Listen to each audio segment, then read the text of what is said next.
What's happening? Tom Leyden with you, Westwood Living Podcast Network, joined by Christopher Bean. How are you, sir? I'm good. How are we doing today, Tom? I'm good. We are in the shed at the Bean family farm, and there is some excitement here because you're going to have a couple busy weeks coming up. We will be. We've got some Christmas trees and a lot of other beautiful holiday decorations on their way in. So it's clearly busy just planning for all this, and it's also a little bit of a turn from what you did throughout the spring and summer, which really focused on the vegetables and the corn and the livestock. And you've got cows now, which we'll get to, but how much did you learn last year about this art of moving Christmas trees? What should we expect?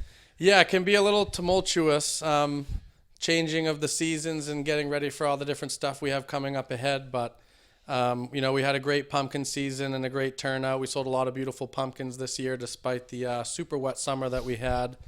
The vegetable season was awesome. We had one of our best sweet corn crops we've ever had, thankfully, and a lot of people love coming out for that on a weekly basis. And, we're just about to kick off the Christmas season here with our opening day of Friday, November 24th, coming up fairly quickly after Thanksgiving. Unbelievable. So you have how many trees coming in tomorrow, Tuesday? We're recording this Monday. So you have tomorrow, Tuesday, how many coming in?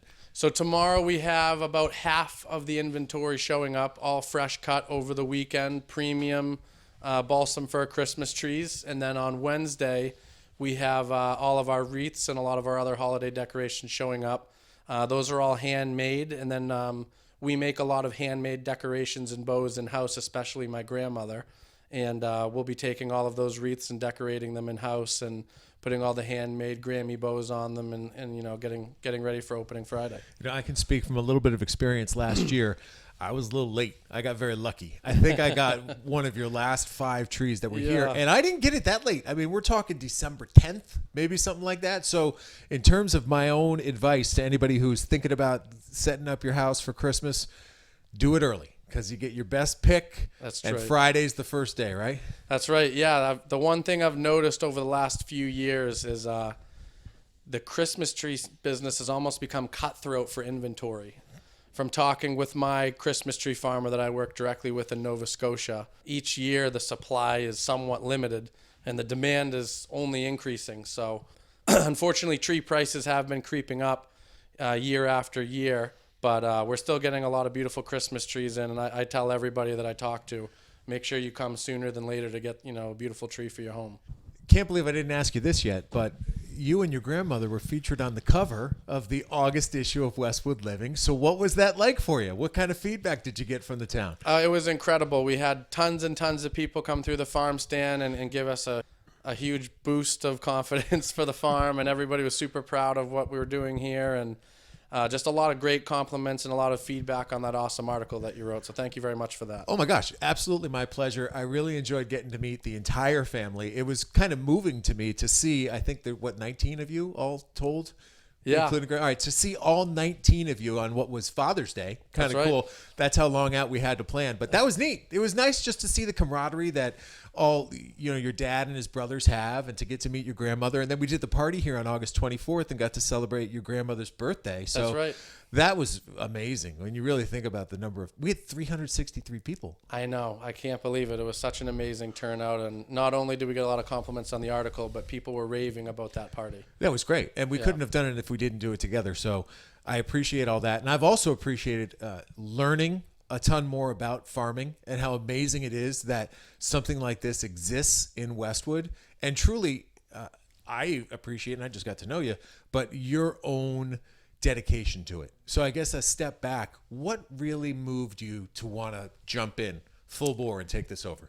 I guess what I tell everybody, I think it all started when I was a kid. Being the oldest of all the grandchildren, I spent quite a bit of time on the farm with my grandfather who was running it at the time. I just think I caught the farming bug from him. I think it was in my blood. And, growing up as a young kid, I fell in love with the animals and, all the farms that my grandfather would take me to. And I just loved being on the farm, being in the tractor with him. As a little kid, I'd be out there picking rocks while he was plowing the fields. And the older I got, the more I wanted to do work on the farm and try and make something of it. And then him passing away and seeing the farm kind of lay idle for a couple of years, I decided I wanted to be the one that, resurrected it and kept it going and keep the family tradition alive. You know, and speaking with your uncle Tom, he said Chris, the perfect guy. He literally reminds me of my grandfather, bigger than my grandfather, but the personality. And I think that that comes with the charm of running your own local farm, where people want to get to know you.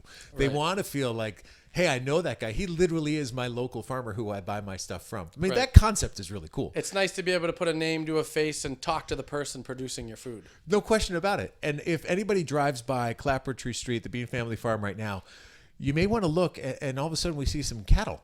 Right, this is new. Like all of a sudden the cows. Take us through what we got cooking over here. So I'm doing some regenerative agriculture, which is basically a holistic approach to farming, where we are treating the land with respect, and we are giving the land rest, and we are giving the land time to regenerate soil, organic matter for future cropping seasons. So what I did, as soon as we were done for the farming season with all of our vegetable crops, I fenced in both sides of the street, all of the farm fields that I'm currently working. We seeded down all of the fields to pasture mix and winter rye, and that is to keep the soil stable and reduce erosion over the winter time, as well as produce organic matter and keep weed pressure down. But the biggest part of all that was adding a couple cattle to the fields to graze down that forage as it grows in, to keep it at bay, provide feed source for an animal, and then in turn the animals, feeding the soil organic matter with its manure. So it's kind of a holistic approach to, keeping the land maintained and using animals to do that instead of burning diesel with a tractor to mow it or turn it over. And so that's how the fields will lay this winter. And then come again in the spring, the cattle will go back on it and eat down all the forage before it becomes, too tall up to your knees, and the cycle will continue. But you were telling me as people drive by to rest easy, because it's okay that cows are outside. Right. They're made for the outside. Right. Explain that. So cows are probably one of the best animal to have in cold weather, especially in New England, because they love the cold. For humans, I would say our 70 and sunny is about 35 degrees to a cow. Wow. So our 70 and sunny to them is about 35. They enjoy the cold weather. They have 4 stomachs. And if you look at a cow in the wintertime, you'll see steam coming off their back. They basically have a giant internal oven when they're converting grass into energy inside their metabolic system. So cattle love the cold. They have a thick winter coat, and then they have a thick layer of fat on their hide that keeps them insulated year round. So most people think, it's cold for the poor cows, but in theory, they actually enjoy the cold weather over the heat.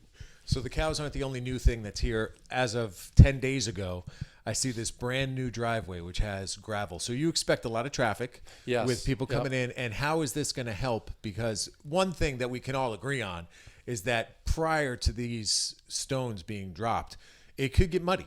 So you're offsetting that, and I think it looks great, but it also serves a practical purpose, right? Right. So we did expand the driveway on the farm. We made it twice as wide, so it's easier for our customers to get in and out. We also paved about a 15-foot asphalt apron at the entrance on Clapboardtree Street to keep the road clean. And we put down a beautiful new layer of 1.5-inch crushed stone and expanded our parking lot. That way we could keep the parking area cleaner and, keep the dust down on the dry, windy days and keep the mud off people's feet and off the car tires on those wet, rainy days. Yeah, it makes sense. So everyone has their Thanksgivings, and then you're going to get here what time Friday, and when do the doors open for people to come buy their trees? So Friday morning we'll be opening at 10 a.m. We expect to be open 7 days a week until we are sold out of all inventory. Monday through Friday we're going to be doing 10 a.m. to 8 p.m. Saturdays will be the same, 10 a.m. to 8 p.m. And then on Sundays, we're going to close a little earlier on Sunday nights at 7 p.m., so 10 to 7. What I love to see is when 2 different partners of mine team up with each other. And you're doing that with Ed Jones and Iron Hog BBQ. What's that all about? So Ed Jones obviously was a huge success here with his beautiful catered barbecue food for that Bean Farm Bonanza on August 24th. Ed and I have partnered up for the Christmas season, and he's going to be, making his beautiful barbecue food and serving it to people as they come to buy Christmas trees, and have a little table set up so that when you come here and shop, you have something to eat while you're here and grab a hot cocoa or something like that. And that's not every day. That's what days? Just on the weekends. So Okay. I believe he's going to be here Black Friday and then Saturday, Sunday. But then each week after that, he'll just be here Saturdays and Sundays making food when we're really busy. Oh, that's so cool. Well, that's perfect. Listen, I know you're busy. I wanted to give you the opportunity to tell people that it's time. It is. I know we have some early adopters who already have their houses set for the holidays, but I'm looking forward to getting my own tree here, and I know a lot of other people are too. So hopefully this helps drive some traffic Exactly. through the new driveway. I know. Christmas trees will be here before you know it. Unbelievable. All right, that is Christopher Bean from the Bean Family Farm.